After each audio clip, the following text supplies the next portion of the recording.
What's up, guys? Welcome back to my channel. Uh, Today I'm reacting to Yundan the Sauce God. Yundan the Sauce God. My energy might be like a little low today because so much had happened today, and I might as well tell y'all. You feel me? Like I might as well tell y'all because it's like it's nothing like major, but it's this right here. This problem is basically will affect my uploads. You feel me? So you already know the new update, iPhone 14, right? And how it's like for some reason I update mine like a little too early. Like as soon as it came out, I updated, and ever since then my iPhone been overheating. You feel me? My videos that you've been seeing been glitching and everything. So I searched up. I was like, how can I fix it? And they said reset your phone. That's where I got that idea, right? So I resetted my phone, and then couldn't find out I have a two-step verification, well, connected to my old phone. So at first I didn't know my old phone number until I found it. Once I found it, the person that has my old phone number is this girl, right? So I texted her nicely. I'm like, hey, I mean, can I get my, like, can I send you, like, I'm trying to get my phone back. Like, I explained everything, you know what I'm saying, the politest as I can possible. And just nothing but disrespect. And it's like, there's nothing I can do. I try to call Apple, they not listening. And it's just, I can't get into my iPhone account. Like, legit, I'm stuck on this screen. Once I type in the code, it's like, hey yo, two-step verification, you can't get past it. I searched it up, and basically they said if I don't know this code, then there's nothing they can do. So that kind of messed up everything because I had my school stuff up there. You feel me? I'm in college. I got my personal stuff up here. You feel me? I even had YouTube ideas and stuff that I had pre-record that I was gonna react to. Like I was doing like Bailey. I was gonna react to her dancing, fiction, and then Keita. I was gonna react to so much, but then this happened, and she won't give me the code. Like, here's the whole conversation. I asked her. She's like, why you keep calling me? I'm like, I didn't like I'm sorry, you know what I'm saying? I'm not spamming you or nothing, cause I'm not. I probably only texted her like twice. I'm like letting her know like everything will happen. She didn't comprehend that. She was like, well, just call Apple support. They up there 24/7. Then block my phone number. There's nothing I can do.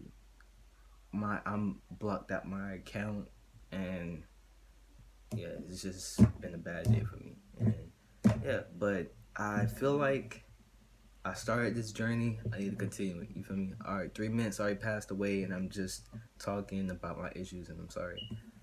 So we're here to react to Yondan the Sauce Guy. You feel me? He's a hilarious dude.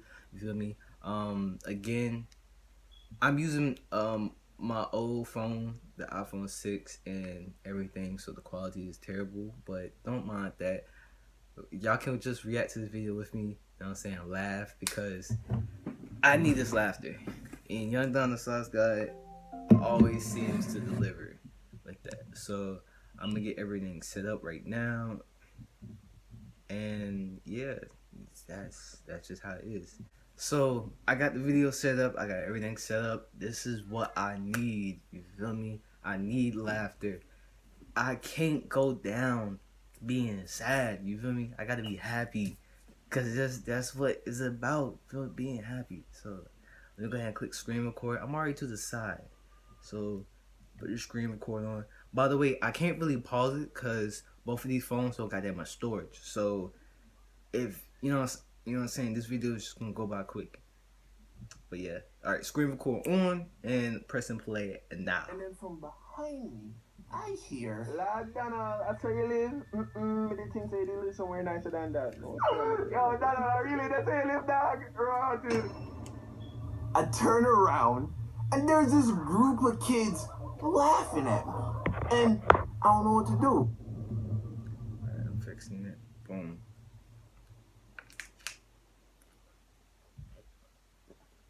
you like video games, anime, magic, Breath of the Wild, Avatar, not spending money? Well, if you said yes to any of those things, then you're going to love today's sponsor, Genshin Impact. A brand new, completely free-to-play, massive open-world Japanese RPG game available on PC, Android, iOS, and PS4. That look clean. Now, when it comes to combat, right, PS4? you have a beautiful combination of elemental and melee attacks to pick from. There's 7 elemental powers total. Every character gets 1. But seeing that there are 24 playable characters to unlock, you'll get a chance to experience them all. When you get the game, try this out, right? Start off with your fire character, then switch to the wind character for the Wombo Combo Deluxe Fire Tornado Swirl action. Toasty. Characters are unlocked at random in the gacha style, each character having their own unique storyline. And at level 16, you unlock co-op mode, which allows you to team up with up to 4 of your friends cross-platform. As a part of the global launch, there are several events where you can unlock high-level characters and rare items such as the People's Choice event and the Wings of Companionship event, where you can unlock the 4-star characters Zhang Ling and the Wings of Companionship glider respectively. Now, I'm sorry, but I don't got that much storage. Adulthood are the results of things that happen to. In fact, I dare say that description and download this game today. Ooh, Thanks again to Impact for sponsoring this video. Yo, Don, I'm sorry for skipping, but I don't got that much Children storage. can be cruel. In fact, I dare say that most of the dysfunction and insecurities we carry with us into adulthood are the results of things that happen to us as children, often at the hands of other children. The cruelest thing I think that kids do to each other is mock and tease each other for things that they have absolutely no control over. You know, height, skin color, the kind of clothes their parents can afford to give them. It's fucked up. And listen, I agree that getting teased as a kid helps you build thick skin, and you need that in life because at times the world can be a very cold and unforgiving place. But does that justify children being mean to other children? I don't know. Personally, I got my fair share of shit growing up. A fella knocked out my 2 front teeth almost as soon as I got them, so I didn't have any front teeth from nursery school age until like the 2nd grade. And when they came in buck and crooked. So I got bare crooked teeth jokes all the way until like the 5th grade when I started to somewhat grow into them. They were still crooked as shit, but I embraced it. Kind of. I got big feet jokes. I got ugly feet jokes. Oh God. Niggas made fun of my hairline. They said my head was big. And I wasn't short as a kid, but I wasn't tall. And I was skinny. So big kids thought they could push me around, which is why as a kid, I just tried to be everyone's friend. And why is this so relatable? My mom would buy these big-ass backpacks every year, even though I would tell her not to specifically buy me JanSports. And she would never do it because she said that they were expensive while being poorly made. And she wanted me to value things based on their quality instead of their popularity. Which is true, but still lame. But of everything that I've ever been teased about, there was one thing that really bothered me when it happened, and I think it was because it was based around a lie. See, like when I got teased for my crooked teeth, I would go home, look in the mirror, and say to myself, yeah, these some crooked ass teeth, nigga. Maybe one day you'll get braces, I don't know. But when people start lying about you, what you gonna do? Embrace the lie? All you can do is ignore it, which is easier said than done. So back in like the 8th grade, right? Back in Jamaican high school, my dad started a supplies company, supplying things like copier paper, stationery, and other office supplies to other companies. He started it with his friend, and together they settled on setting up their base of operations at this spot that was pretty close to my school. So one day, he picks me up from school and tells me that he's gonna stop by the office on the way home and show me the new place. So we're driving down from school, down this main street called Hope Road, the same way we always drive to get home. We're like 3 minutes down the road from school, and then my dad makes a right onto this property that I had never noticed before. I'm talking, I've been down this street hundreds of times at that point.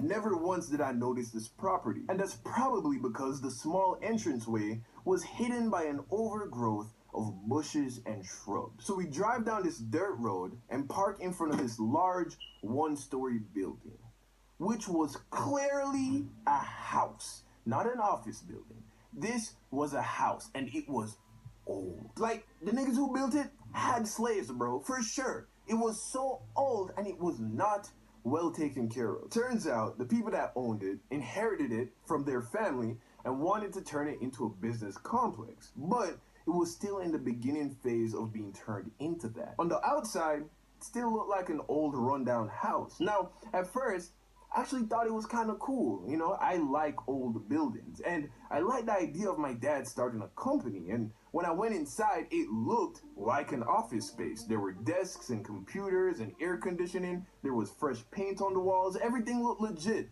On top of which, I thought it was pretty cool to now be walking I started getting distance nervous from my because it's dad's like 12 office. minutes and So that became the storage. daily routine. After school, whenever I didn't have sports, my dad would pick me up, take me to the office, and I'd play video games on the computer until it was time to go home. Well, one day, my dad says to me, "Hey son, instead of me picking you up, I want you to walk to the office after school." So I'm like, no problem. So one day, I'm walking to the office after school, and I'm walking with a crowd of students. In Jamaica, we don't have school buses that pick you up and drop you off from school. Most kids have to use the city bus. So I'm walking to the office. These other kids are walking to the bus stop. Kids that know who I am. We're walking, and then we get to the gate at the front of the property. So I turn and start walking up the dirt pathway, and then from behind me, I hear, "Lord Donald, that's where you live? But they think they live somewhere nicer than that." No, yo, Donald, really, that's where you live, dog? Right. I turn around, and there's this group of kids laughing at me. And I don't know what to do. Because one, they're still walking on their way to the bus stop. So I'm like, I'm not about to chase them down and try and convince them that I don't live here. Also, I don't live here. So I'm like, I guess I should ignore that. But I still felt pretty shitty because I could see how it looks like I live there. And no one's gonna look at this rundown old slave master's house and think that there are these small companies being started in the back.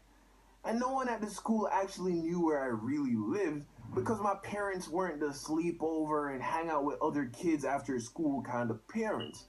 So I just turned around and with a good amount of embarrassment, walked into the house. And I didn't say anything about it to my dad because I didn't know what to say. So I just didn't. But I knew I never wanted to walk there again because I didn't want this rumor that I live in a bando to grow. But I also didn't want to tell my dad that I didn't want to walk there anymore because of what some dumb kids are saying. So the next day, I go to school and I'm paranoid that everyone now thinks that I live in an abandoned house down the street. Every chuckle I hear, every whisper, I think is some kid roasting me about living in a dump. And I already wasn't the most confident kid in the 8th grade, so it made me feel insecure. And now the school bell at the end of the day went from being my favorite sound to being the sound I hated the most. I came up with all these ways to avoid people finding out about the house. Sometimes I would just sit and wait after school for as long as I could, so that most of the kids would have already taken the bus home. I tried to always walk by myself, and if I saw someone that knew me, I would just walk in a way where they couldn't see me. And then, as soon as I turned the corner onto the property, I would run to the house door, trying to get inside before anyone I knew walked by. I was putting myself through so much just to avoid people finding out something about me that wasn't even true. And that's how I operated the entire rest of the school year. The next school year, though, my little sister started 7th grade at my school. And now after school, I had to walk her to the office. And that changed everything. Because now it wasn't about worrying about people spreading rumors that I lived in some rundown house down the street. Now it was about making sure my baby sister got to my dad's office safely. Also, my little sister looked up to me. And if she sensed that I was insecure about the house, maybe then she would start feeling embarrassed about it too. And I didn't grow up with a big brother to teach me the importance of masculinity and stoicism. But despite being divorced from my mom, my dad did teach me enough to know that it's important that the women in your life never see you as weak or scared. Even in the moments that you are weak and scared. Because that's just what men are supposed to do. So the very first time I walked with my sister, she wanted us to walk with a group of kids she knew. So we're walking up the street, and then as we get to the gate, surrounded by people who knew both of us, instead of wanting to hide, I walked with my back straight, my chin held high, and as if nothing was wrong with this picture. Because nothing was wrong with that picture. And I don't know if my sister even sensed it, or if she was just already mature enough to know that shit like this didn't matter. But she looked comfortable and like she didn't have a care in the world. And that's all that mattered to me. And I noticed I heard no snickering, no laughing, and it made me think, why the did I ever let that shit bother me in the first place? And from that day on, it never did. I never explained myself. I'd walk with my friends sometimes, and if anyone ever asked me why I'm walking in there, I'd just say, this is where I go after school. And then that was it. There are a lot of morals that you can take away from this. But the one I want to focus on is that when someone tries to gain popularity at the expense of someone else, it's because they believe that the only way they can lift themselves up in the eyes of others is by putting someone else down. And that is a true mark of someone who feels inadequate. So take solace in that and know that more than likely it's because you have something that they wish they had. I don't know the last time that I told myself that I want to, cause if I wanted it, girl, you know that's what I'm going to do. I can spend my nights, girl, with nobody else. Sorry, I'm closed off, I'm close to myself. I could die tonight if I go alright. Yo, that right there just put a smile on my face. This is exactly what I needed. You know what I'm saying? Now I can sleep happy.